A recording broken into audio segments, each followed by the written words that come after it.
الذين كفروا وصدوا عن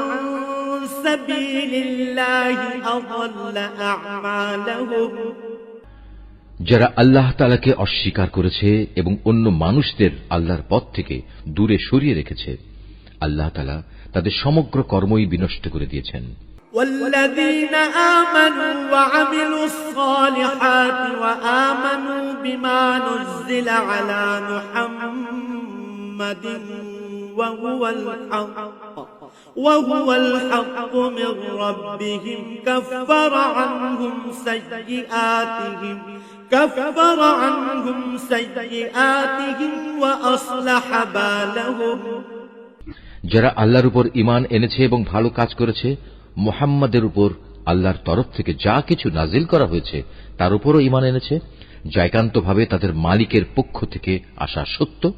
আল্লাহ তাআলা তাদের জীবনের সব গুনাহখাতা মাফ করে দেবেন এবং তাদের অবস্থা শুধরে দেবেন। ذلك بأن الذين كفروا اتبعوا الباطل وأن الذين آمنوا اتبعوا الحق من ربهم